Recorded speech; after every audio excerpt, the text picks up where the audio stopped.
نؤمن به ونتوكل عليه ونعوذ بالله من شرور أنفسنا ومن سيئات أعمالنا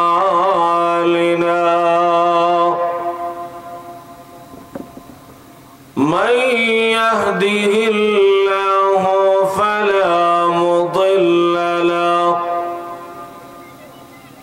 ومن يضلله فلا هادي له ونشهد أن لا إله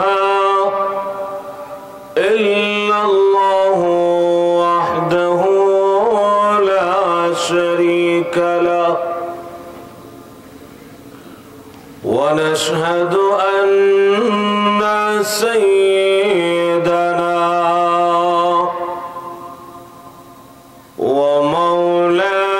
ومولانا محمدا عبده ورسوله الذي أرسل إلى الناس كافة بشيرا ونذيرا وداعيا إلى الله بإذنه وسراجا منيرا أما بعد فقد قال الله تعالى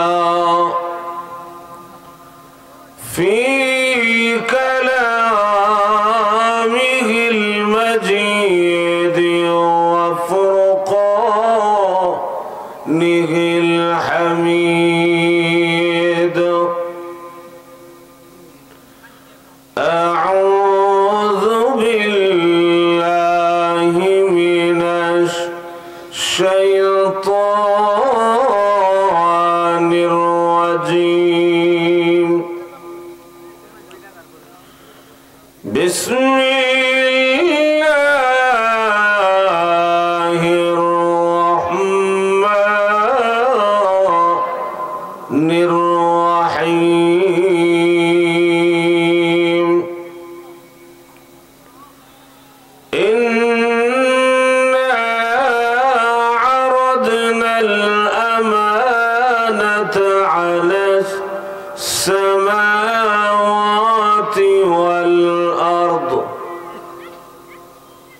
والأرض والجبال فأبين أن يحملنها وأشفقن منها وحملها الإنسان إنه كان ظلوما جهولا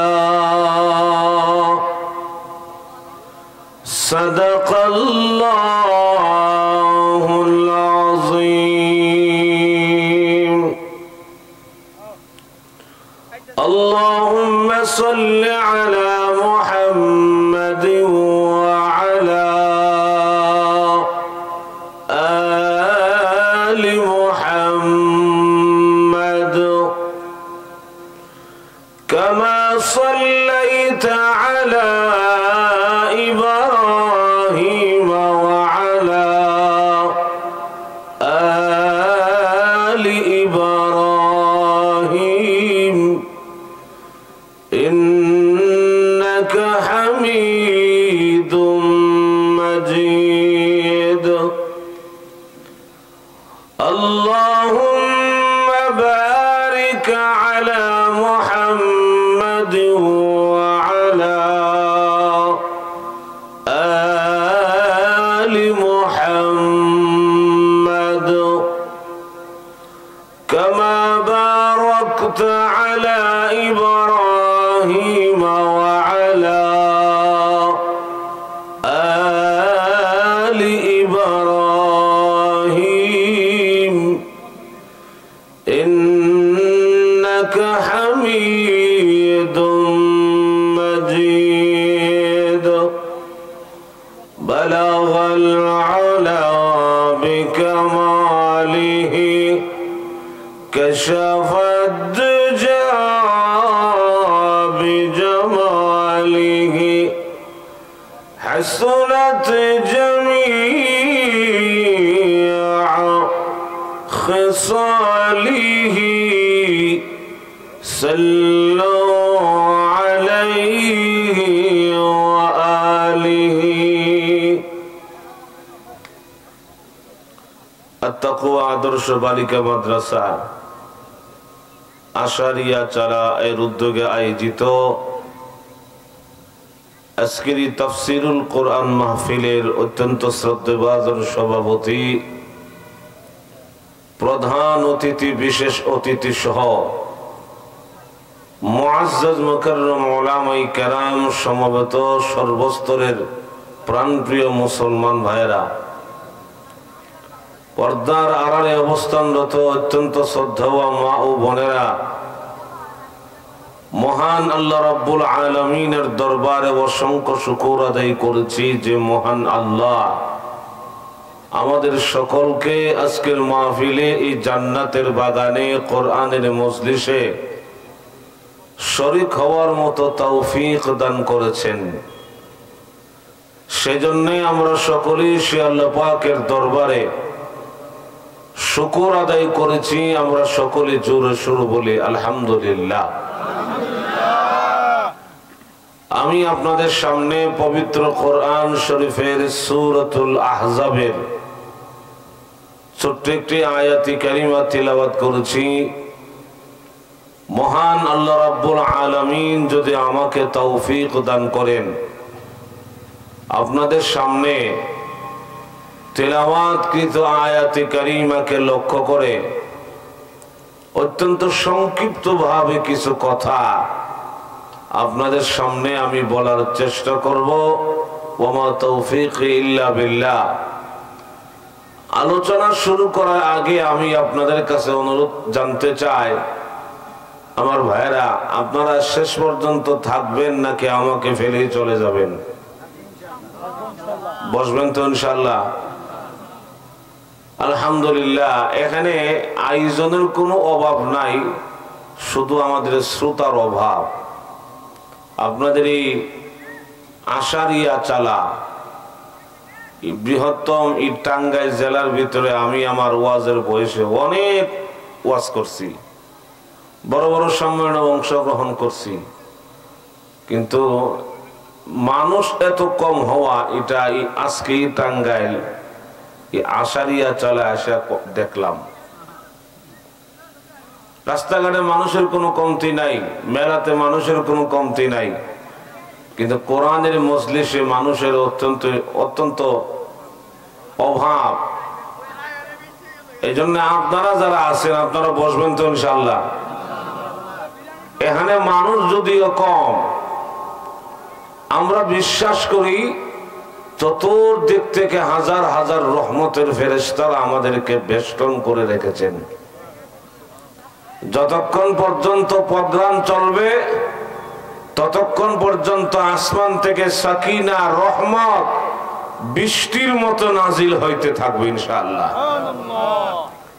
এই যে আমরা কষ্ট করে বসে আছি গরমের মধ্যে, হতে পারে এই বসাটাকে ওসিলা করে কিয়ামতের মাঠে আল্লাহ আমাদের নাজাতের জরিয়া বানাতে পারে।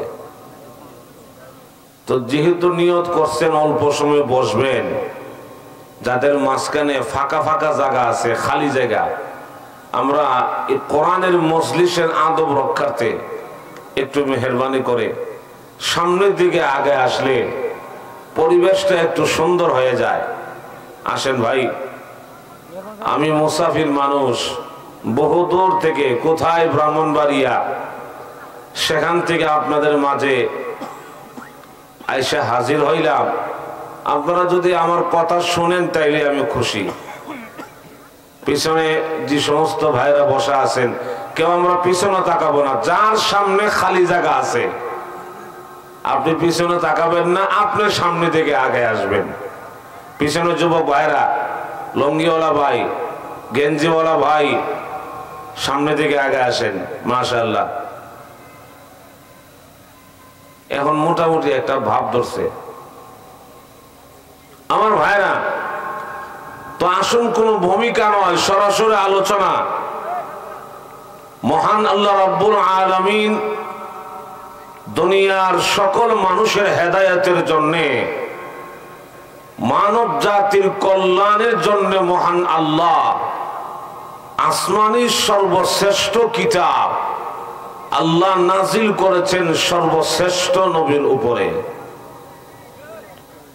কোরআন শরীফ পৃথিবীতে নাজিল হওয়ার আগে, আসমান আর জমিন সৃষ্টি করার 50,000 বছর আগে মহান আল্লাহ তার কোরআন, তার কালামকে লৌহে মাহফুজে কোন প্রকারের আওয়াজ ছাড়া, লেখা ছাড়া আল্লাহ সংরক্ষণ করেছিলেন।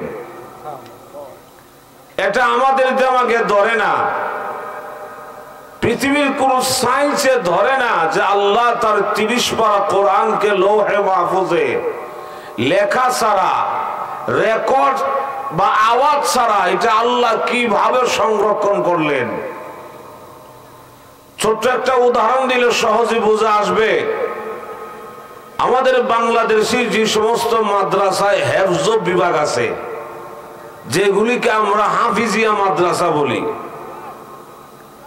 এই হেফজ বিভাগে আমাদের ছোট্ট ছোট্ট ছেলেরা, কেউ 6 বছরের, কেউ 8 বছরের, কেউ 10 বছরের, আলহামদুলিল্লাহ, কেউ 6 মাস সময় লাগায়া, কেউ 1 বছর সময় লাগায়া, কেউ 1.5 বছর সময় লাগায়া, সর্বোচ্চ 3 বছর সময় লাগায়া একজন হাফেজ কোরআন, একটা ছেলে, সে তার সিনার মধ্যে আল্লাহর কোরআনকে ধারণ করে, মুখস্থ করে। সুবহানাল্লাহ বলবেন না? গোটা 30 পারা কোরআন, বিসমিল্লাহর বার থেকে শুরু করে মিনাল জিন্নাতি ওয়ান নাসের সিন পর্যন্ত 114 খানা সূরা, 6666 আয়াত। একটা 10 বছরের ছেলে, একটা 8 বছরের, 6 বছরের ছেলে, সে তার সিনার মধ্যে ধারণ করে। এখন যদি বাংলাদেশের কোন সার্জারি ডাক্তার অথবা লন্ডন, আমেরিকা, চেন্নাই, সিঙ্গাপুর, পৃথিবীর সবচাইতে বড় সার্জারি ডাক্তার যদি কোন হাফেজ কোরআনের সিনাকে অপারেশন কইরা তার দেহ থেকে সিনাকে আলাদা করে ডাক্তারের টেবিলে রাখা দেয়, দুনিয়ার কোন ডাক্তার কোন হাফেজ কোরআনের সিনার মধ্যে আল্লাহর কোরআনের কোন একটা আয়াতের লেখা খুঁজে পাবে না। যেরকম ঠিক নেই, কোন একটা আয়াতের আওয়াজ কিংবা রেকর্ড খুঁজে পাবে না। ঠিক তেমনি ভাবে মহান আল্লাহ রাব্বুল আলামিন আসমান আর জমিন সৃষ্টি করা 50,000 বছর আগে লৌহে মাহফুজে তার কালামকে আমার আল্লাহ আওয়াজ ছাড়া, লেখা ছাড়া সংরক্ষণ করেছিলেন। এবার আসুন, পবিত্র কোরআন শরীফ পৃথিবীর মানুষের জন্য এটা এমন একটা জীবন ব্যবস্থা। প্রত্যেকটা মানুষ তার ব্যক্তিগত জীবন থেকে শুরু করে, পারিবারিক জীবন থেকে শুরু করে, ব্যবসায়ী জীবন থেকে শুরু করে, রাজনৈতিক মহল থেকে আরম্ভ করে আন্তর্জাতিক মহল পর্যন্ত প্রত্যেকটা সেক্টর কিভাবে পরিচালিত করবে, এই সবগুলি মহান আল্লাহ তার কালামে, তার কোরআনে আল্লাহ উল্লেখ করেছেন।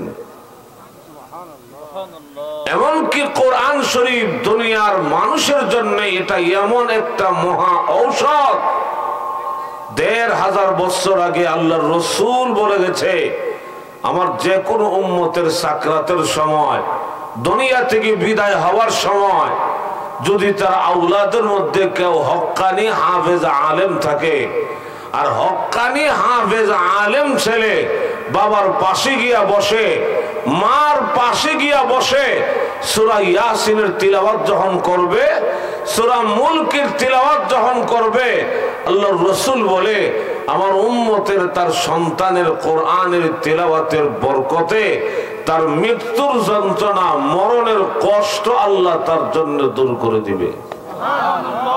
আর একটু জোরে বলুন না। এই জন্য আল্লাহ তার কোরআনে বলেন, وَنُنَزِّلُ مِنَ الْقُرْآنِ مَا هُوَ شِفَاءٌ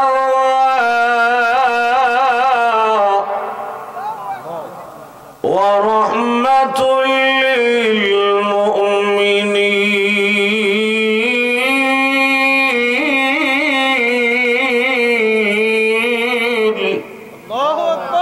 আল্লাহ রাব্বুল আলামিন বলেন, আমার কালাম, আমার কোরআন পৃথিবীর মানুষের জন্য এটা একটা মহা ঔষধ।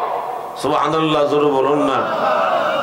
আরে আল্লাহর কোরআনের তিলাওয়াতের মাধ্যমে মানুষের আত্মা, দিল পরিবর্তন হইয়া মহান আল্লাহর দিকে রুজু হয়, আর গানে উল্টা রিঅ্যাকশন করে। পৃথিবীর কোন মানুষ এমন কোন ইতিহাস, এমন কোন গণনার প্রমাণ করতে পারবে না যে অমুক পীর সাহেব, অমুক দরবেশ সাহেব গান শুনতে শুনতে আল্লাহর ওলি হয়ে গেছে গা, এমন ইতিহাস কেউ রচনা করতে পারবে না। কিন্তু আমরা একটা দুইটা নয়, আমরা হাজার হাজার ঘটনার প্রমাণ করতে পারবো যে আল্লাহর কোরআনের তিলাওয়াতের আকর্ষণে অসংখ্য চোর ডাকাতেরা ওরা আল্লাহর ওলি হয়ে গেছে। সুবহানাল্লাহ, জোরে বলুন না। এই জন্য পৃথিবীর মানুষের কাছে মহান আল্লাহ তার কোরআনকে আমানত দিয়েছে। এই আমানত সম্পর্কে কিয়ামতের মাঠে প্রত্যেকটা মানুষকে আমার আল্লাহ জিজ্ঞাসা করবে, ও মানুষ, তোমার কাছে আমি আল্লাহ আমার কোরআনকে আমানত দিয়েছিলাম, এই কোরআনের আমানতদারি, তার জিম্মাদারি কতটুকু তুমি আদায় করেছো, এই হিসাবটা আগে আমার কাছে দাও, এরপরে তুমি জান্নাতে যাও।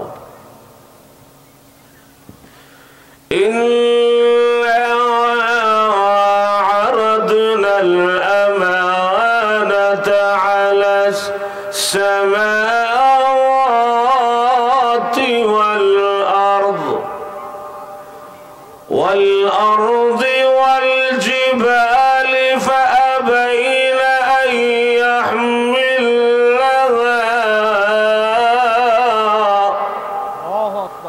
وأشفقن منها وحملها الإنسان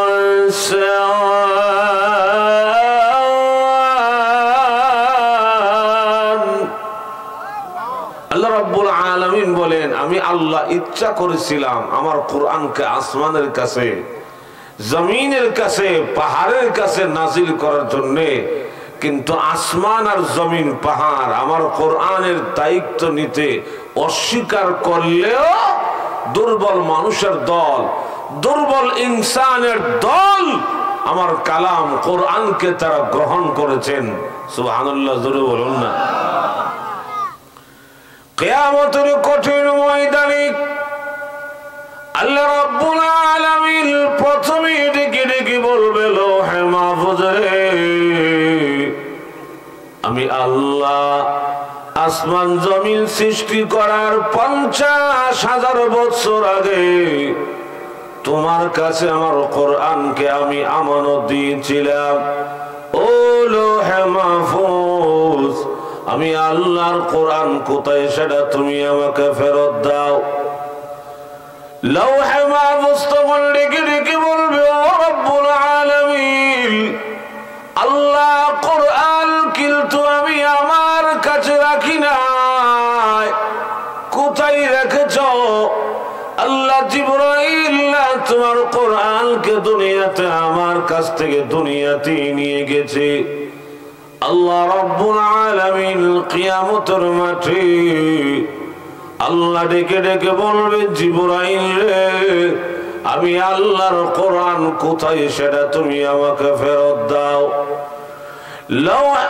জিবরাইল আলাইহিস সালাতু ওয়াস সালাম তখন ডেকে ডেকে বলবে, ও রব্বুল আলামিন, ও প্রভু, আল্লাহ কোরআন কিন্তু আমি আমার কাছে রাখি নাই, কোথায় রেখেছ?